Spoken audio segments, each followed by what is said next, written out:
এই মুহূর্তে সোনার দাম নিয়ে গুরুত্বপূর্ণ খবর। ঈদের আগে আবারও তৃতীয় ধাপে স্বর্ণের দাম বাড়ানোর ঘোষণা দিয়েছে বাংলাদেশ জুয়েলার্স সমিতি বাজুস। এবার সপ্তাহ না যেতেই আবারও নতুন করে স্বর্ণের দাম বাড়িয়ে নতুন বিজ্ঞপ্তি প্রকাশ করেছে বাংলাদেশ জুয়েলার্স অ্যাসোসিয়েশন বা বাজুস। এর আগে সর্বশেষ গত 18 মার্চ দেশের বাজারে স্বর্ণের মূল্য বৃদ্ধি করেছিল বাজুস। তখন ভরিতে সর্বোচ্চ 1470 টাকা বাড়ানো হয়। এতে 22 ক্যারেট প্রতি ভরি স্বর্ণের দাম বেড়ে দাঁড়ায় 1,54,945 টাকা। এই নিয়ে তৃতীয়বারের মতো বাড়ল মূল্যবান এই ধাতুটির দাম। মঙ্গলবার সন্ধ্যায় নতুন করে স্বর্ণের দাম বাড়ানোর কারণ হিসেবে তারা বলেছে, আন্তর্জাতিক বাজারে ডলারের দাম বৃদ্ধি, বিশ্ব অর্থনৈতিক মন্দা এবং বিভিন্ন দেশে রাজনৈতিক অস্থিরতার পাশাপাশি স্থানীয় বুলিয়ন মার্কেটে বৃদ্ধি পেয়েছে তেজাবি স্বর্ণের দাম। তাই সার্বিক পরিস্থিতি বিবেচনায় এনে দেশের বাজারেও স্বর্ণের দাম সমন্বয় করা হয়েছে। বন্ধুরা, এ দফায় 22 ক্যারেট স্বর্ণের দাম ভরিতে সর্বোচ্চ 1154 টাকা বাড়ানো হয়েছে।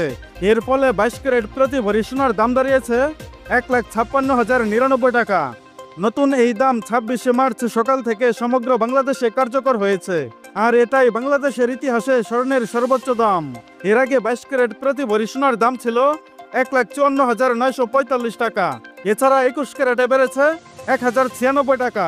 তাতে প্রতি ভরি স্বর্ণের দাম দাঁড়িয়েছে 1,48,996 টাকা। এতদিন 21 ক্যারেট প্রতি ভরি সোনার দাম ছিল 1,47,900 টাকা।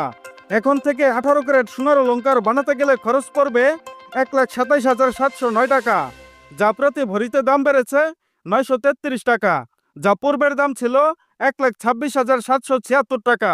এবং ট্রেডিশনাল মেথড অর্থাৎ সনাতন পদ্ধতির স্বর্ণের দাম বেড়েছে 805 টাকা। তাতে প্রতি ভরি সোনার দাম দাঁড়িয়েছে 1,05,303 টাকা, যা এর আগে ভরিতে 1,027 টাকা বাড়িয়ে 1,04,498 টাকা নির্ধারণ করেছিল বাজুস। তবে এদিকে আজ সোনার দাম বাড়লেও এখনো অপরিবর্তিতই রাখা হয়েছে রূপার দাম। বন্ধুরা, এর আগে গত 18 মার্চ 22 ক্যারেট স্বর্ণের দাম কমেছিল ভরিতে 1,038 টাকা, যা এবার 3 ধাপে বেড়েছে 5,237 টাকা। সবশেষ গুরুত্বপূর্ণ কিছু কথা, সোনা কেনার আগে অবশ্যই হলমার্ক দেখে কিনুন। হলমার্ক হচ্ছে সোনার বিশুদ্ধতার প্রমাণ। এছাড়া আপনার ক্রয় করা গহনার সাথে হলমার্ক সার্টিফিকেটটি সংগ্রহ করুন। ধন্যবাদ।